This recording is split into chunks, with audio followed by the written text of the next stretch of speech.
जंग अब सिर्फ मिसाइलें और सिर्फ तबाही की ही कहानी नहीं रह गई। ये लड़ाई अब जमीन की नहीं बल्कि सत्ता और वर्चस्व की बन चुकी है। यूक्रेन के शहरों पर हो रहे लगातार मिसाइल और ड्रोन हमले सिर्फ सैन्य ठिकानों को नहीं बल्कि यूक्रेन की संप्रभुता को भी निशाना बना रहे हैं। रूस का मकसद बिल्कुल साफ नजर आता है, यूक्रेन को झुकाना और उस पर अपना राजनीतिक और रणनीतिक प्रभाव स्थापित करना। और यही वजह है कि ये हमले सिर्फ बर्बादी नहीं बल्कि एक ऐसा संदेश है कि मॉस्को पीछे हटने वाला नहीं और इस जंग में दांव यूक्रेन से कहीं बड़ा है, दांव है पूरी दुनिया की ताकत के संतुलन का।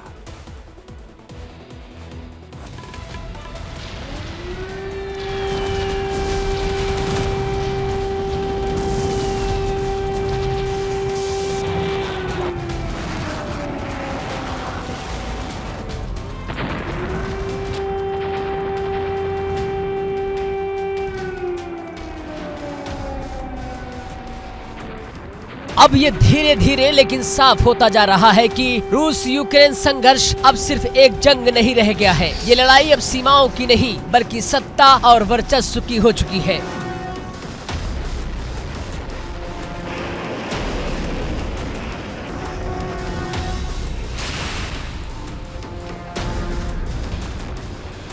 रूसी राष्ट्रपति पुतिन ने अपने मिशन को पहले से कहीं ज्यादा आक्रामक कर दिया है। संकेत साफ है, यूक्रेन को झुकाना नहीं बल्कि उस पर रूसी प्रभाव वाला शासन स्थापित करना।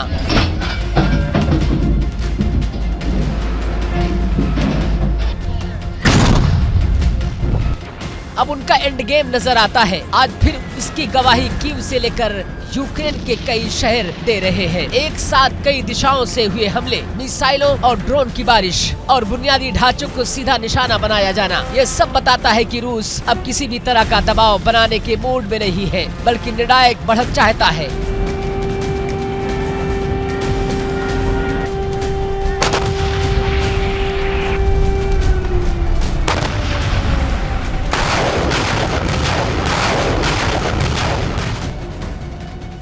और इसी बीच 2026 की दहलीज पर खड़ी दुनिया में वर्ल्ड ऑर्डर बदलता हुआ दिखाई दे रहा है। जो अमेरिका कल तक युद्ध खुद खत्म करने की कसमें खा रहा था, जो खुद को लोकतंत्र का सबसे बड़ा रक्षक बताता था, आज वही सुपर पावर खामोश दिखाई दे रहा है। ये खामोशी कूटनीति है या मजबूरी या फिर बदलती वैश्विक प्राथमिकताओं का संकेत। इसी सन्नाटे के बीच रूस ने यूक्रेन पर अब तक के सबसे बड़े और सबसे संगठित ताबड़तोड़ हमलों में से एक को अंजाम दिया। संदेश साफ है, मॉस्को अब चेतावनी नहीं दे रहा है।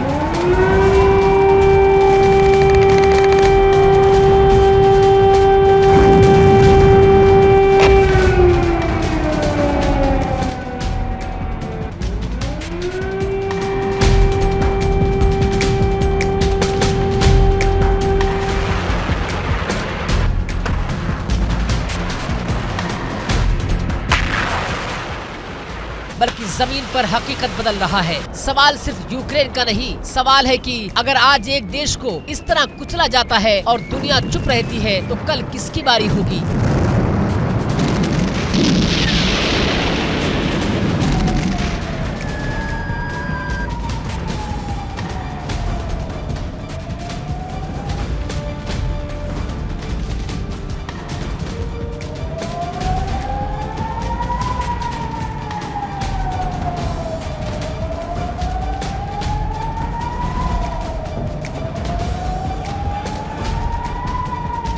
दावा है कि रूस के 11 Tu-95 स्ट्रेटेजिक बॉम्बर्स आसमान में उड़ान भरते हैं। मिग फाइटर जेट्स और दर्जनों ड्रोन एक साथ लॉन्च होते हैं। नतीजा यूक्रेन के 11 शहर मिसाइल और ड्रोन हमलों की जद में आ जाते हैं।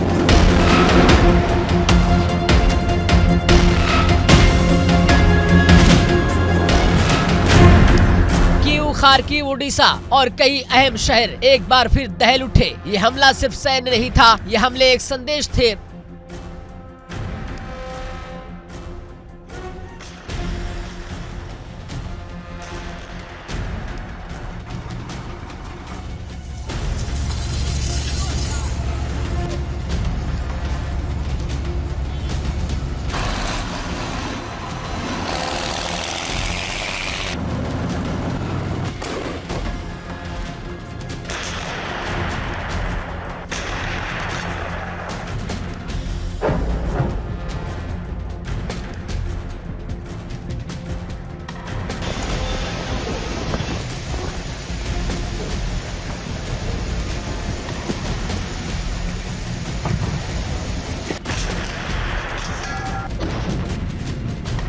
संदेश वाशिंगटन के लिए, संदेश नेटो के लिए और संदेश उस दुनिया के लिए जो ये मान बैठी थी कि जल्द शांति की शुरुआत होगी।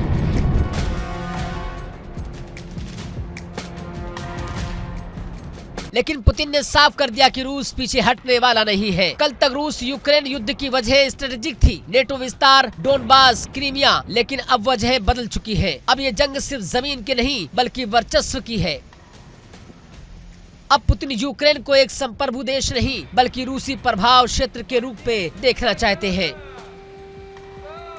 सबसे बड़ा सवाल, ट्रम्प कहाँ है? जो ट्रम्प चुनाव से पहले कहते थे कि 24 घंटे में युद्ध रुकवा देंगे, वो अमेरिका जो अब तक सीज फायर का चेहरा था, आज वो डिप्लोमेटिक बैकफुट पर नजर आ रहा है। क्या अमेरिका यूक्रेन से धीरे धीरे हाथ खींच रहा है?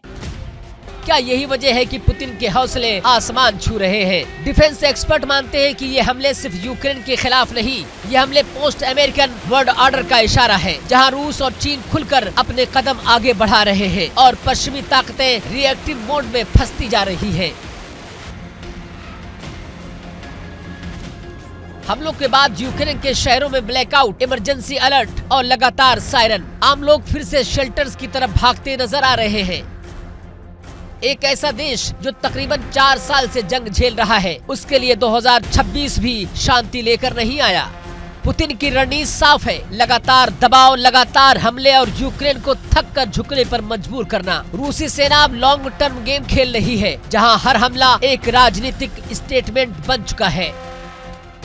अब सबसे बड़ा सवाल यही है, क्या यूक्रेन इस नए और कहीं ज्यादा आक्रामक रूसी आक्रमण को झेल पाएगा? क्या कीव के पास इतने संसाधन, इतनी सैन्य ताकत और इतना अंतर्राष्ट्रीय समर्थन बचा है कि वो इस दबाव के आगे टिक सके? और उससे भी बड़ा सवाल, क्या अमेरिका फिर से फ्रंट फुट पर आएगा या दुनिया की सबसे बड़ी सुपर पावर सिर्फ बयानबाजी तक सीमित रह जाएगी? दुनिया अपनी आंखों के सामने एक नया वर्ल्ड ऑर्डर बनते दिख रही है, जहां ताकत नियम तय कर रही है और नियम बनाने वाले खामोश हैं। जंग जारी है, हमले जारी है और पूरी दुनिया बस देख रही है। इतिहास चल रहा है और फैसला अब भी बाकी है।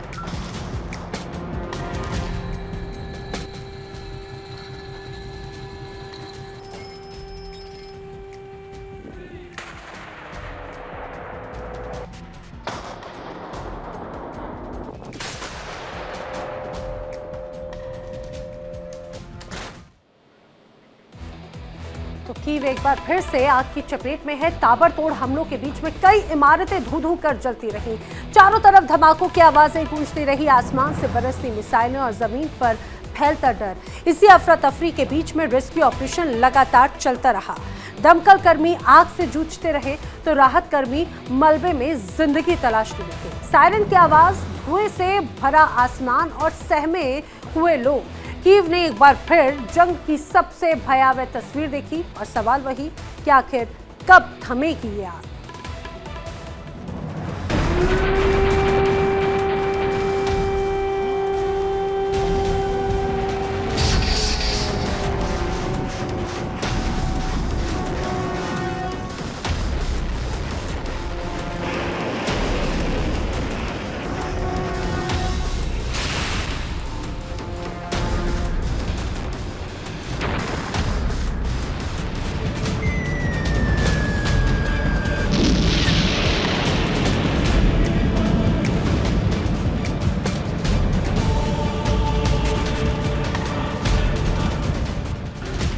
यूक्रेन की राजधानी कीव एक बार फिर युद्ध के सबसे खतरनाक दौर से गुजर रही है। रूस ने एक बार हमलों की सारी हदें पार कर दी। दावा किया जा रहा है कि कीव के एक अस्पताल को भी निशाना बनाया गया, वो अस्पताल जहां हमले के वक्त सैकड़ों मरीज मौजूद थे। धमाकों से इमारतें कांप उठी, अफरा तफरी मच गई और इलाज के लिए आए मरीज अपनी जान बचाते हुए भागते नजर आए। यूक्रेनी प्रशासन के मुताबिक इन हमलों में कम से कम 2 लोगों की मौत हो चुकी है, जबकि कई लोग घायल बताए जा रहे हैं। ये हमला सिर्फ इमारत पर नहीं था, ये हमला इंसानियत पर था। और एक बार फिर दुनिया के सामने वही सवाल खड़ा है, जंग में आखिर मासूमों की कीमत कब तक चुकाई जाएगी?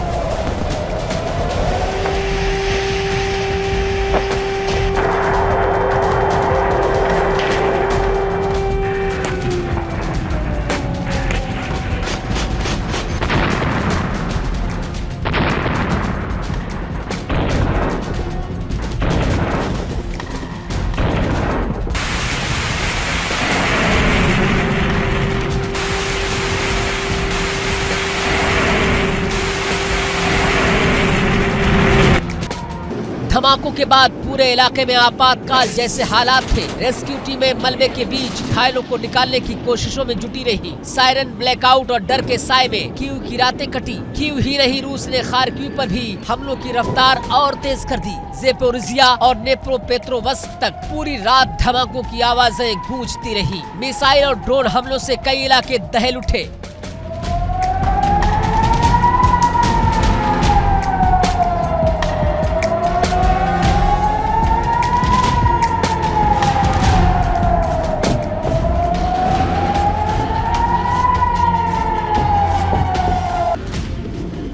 रिपोर्ट्स के मुताबिक रूस ने इस हमले में हाइपरसोनिक मिसाइल किंजल का इस्तेमाल किया। इसके अलावा इसके अंदर मिसाइलें भी दागी गई। फ्रंट लाइन इलाकों में गाइडेड बमों से हमले किए गए। दावा है कि 500 जैसे बम भी गिराए गए हैं। ये साफ संकेत है कि रूस पूरी ताकत झोंक चुका है।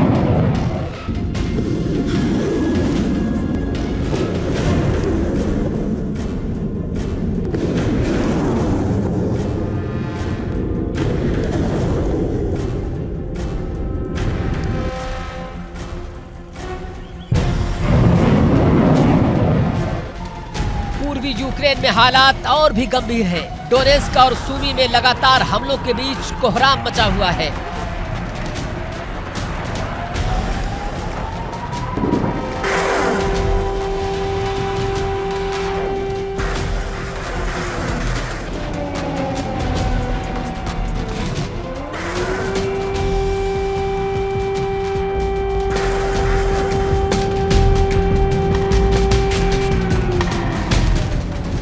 में रूस की ग्राउंड फोर्स इलाके खाली कराने का मिशन चला रही है। कई जगहों से लोगों को अपने घर छोड़ने पर मजबूर होना पड़ा और यूक्रेन सूत्रों का दावा है कि कुछ इलाकों में रूसी सेना ने झंडे लहराकर कब्जे का ऐलान भी कर दिया है। हालांकि इन दावों की स्वतंत्रता पुष्टि अभी भी बाकी है।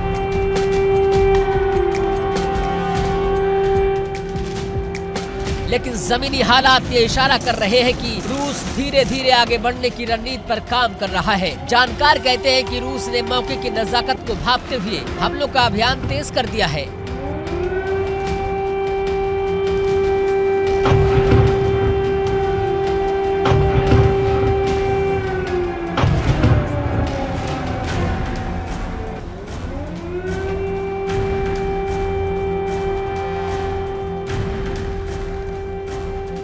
लगातार दबाव, लगातार हमले और यूक्रेन की रक्षा क्षमता को थकाने की कोशिश। यह सिर्फ सैन्य हमला नहीं बल्कि मनोवैज्ञानिक दबाव की एक बड़ी रणनीति है।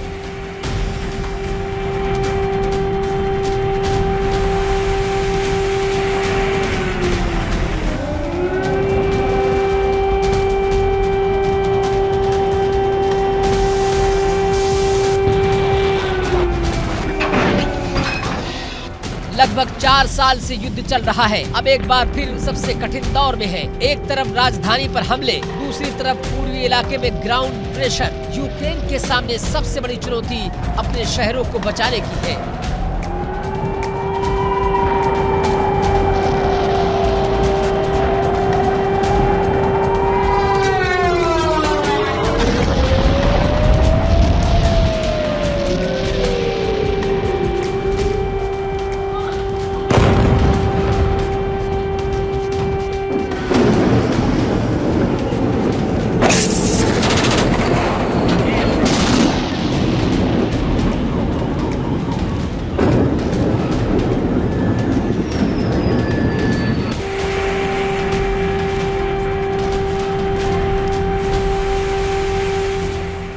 सवाल यही है, क्या यूक्रेन इस तेज रूसी आक्रमण को रोक पाएगा? क्या अंतर्राष्ट्रीय दबाव रूस की तरफदार को धीमा कर सकेगा? या फिर ये हमले युद्ध के एक और कहीं ज्यादा खतरनाक अध्याय की शुरुआत है? कीव जल रहा है, यूक्रेन जूझ रहा है और पूरी दुनिया के साथ अगले कदम का इंतजार कर रही है, क्योंकि अब ये सिर्फ एक जंग नहीं, ये उस भविष्य की लड़ाई है जो पूरी दुनिया का संतुलन बदल सकती है।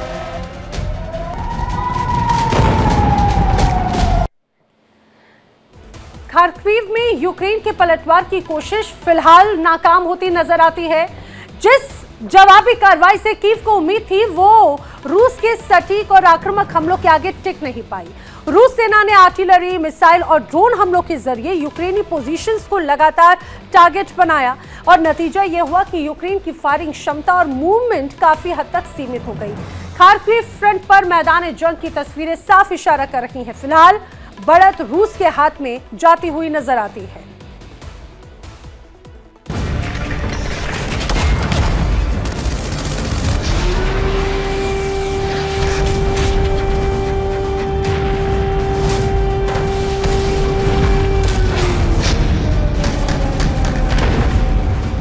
खार्किव में जंग का पलड़ा फिलहाल रूस की तरफ झुकता दिखाई दे रहा है। मैदान जंग से आ रही तस्वीरें हालात की गंभीरता बयां कर रही है।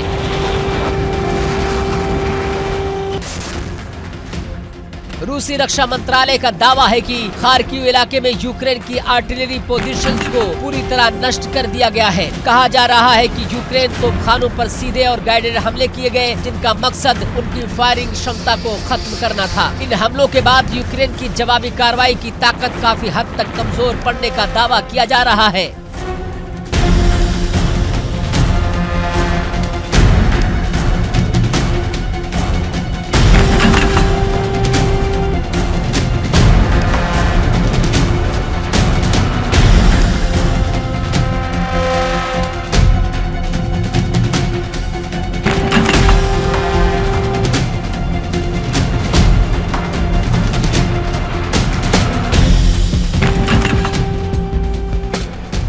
अगर ये दावे सही है तो इसका मतलब है कि खार्किव फ्रंट पर रूस ने रणनीतिक बढ़त हासिल कर ली है। हालांकि यूक्रेन की ओर से इन दावों की पुष्टि अभी बाकी है, लेकिन इतना साफ है कि खार्किव इस वक्त युद्ध के सबसे संवेदनशील और निर्णायक मोर्चों में से एक बना हुआ है।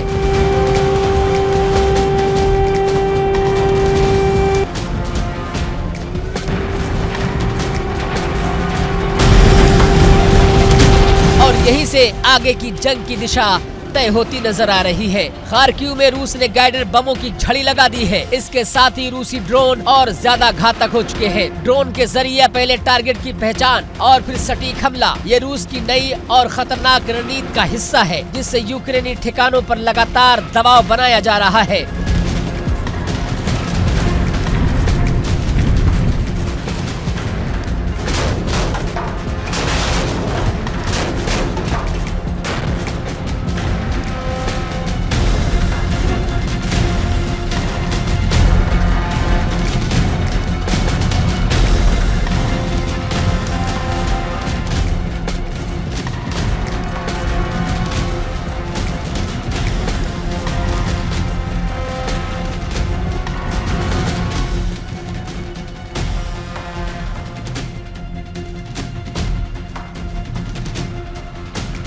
दूसरी तरफ ज़ेपोरिज़िया में रूस का कब्जा मिशन अपने चरम पर है। रिपोर्ट्स के मुताबिक ज़ेपोरिज़िया के कुछ और इलाके पर रूसी सेना ने कब्जा जमा लिया है। इन इलाकों में रूसी झंडे लगाए जाने के दावे भी सामने आ चुके हैं। कब्जे वाले इलाकों को पूरी तरह कंट्रोल में लेने के लिए रूस ने स्थायी लोगों को 2 घंटे की मोहलत भी दे रखी है। साफ संदेश दिया गया कि इलाका खाली करे ताकि आगे की कार्रवाई भी आसानी से हो सके। रूस की कोशिशें हैं कि यूक्रेन की ग्राउंड पकड़ तेजी से कमजोर की जाए।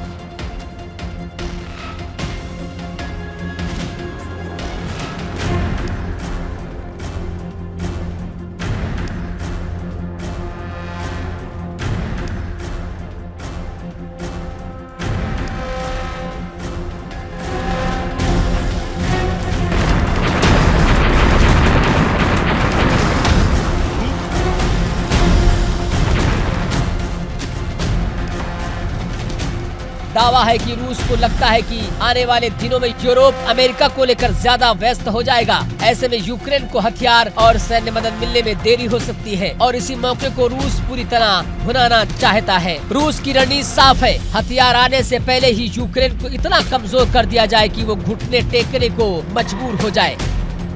लगातार हमले, लगातार कब्जा और यूक्रेनी सेना की सप्लाई लाइनों पर सीधा दबाव। ये जंग अब लंबी नहीं बल्कि तेज और निर्णायक बनाने की कोशिश है। इस रणनीति के तहत नेप्रो नदी के किनारे भी रूसी सेना ने हमले तेज कर दिए हैं। नेप्रो के आसपास यूक्रेनी सेना के ठिकानों को लगातार निशाना बनाया जा रहा है।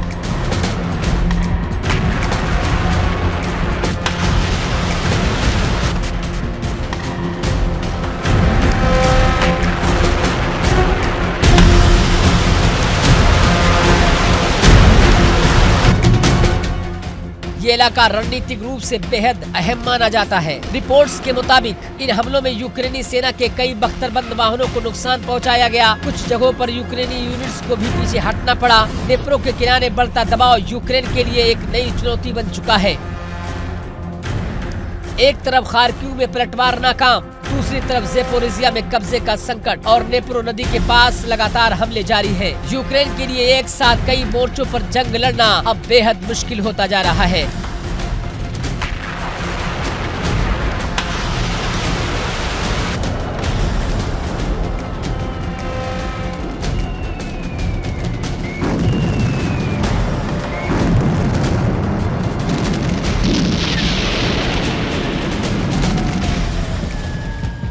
दावा है कि रूस अब किसी एक शहर पर नहीं बल्कि पूरे फ्रंट पर दबाव बनाने की रणनीति पर काम कर रहा है, ताकि यूक्रेनी सेना कहीं भी पूरी ताकत के साथ डटकर मुकाबला ना कर सके। ये एक सोची समझी और लंबी तैयारी का नतीजा बताया जा रहा है। अब सवाल यही है, क्या यूक्रेन इस बहुस्तरीय रूसी दबाव को झेल पाएगा? क्या पश्चिमी देशों की मदद वक्त पर पहुँच पाएगी या फिर रूस की ये रणनीति युद्ध की दिशा हमेशा के लिए बदल देगी? खार्किव से ज़ेपोरिज़िया तक, नेप्रो नदी के किनारे तक जंग और तेज हो चुकी है और पूरी दुनिया की निगाहें अब अगले कदम पर टिकी है। Bureau report, India daily.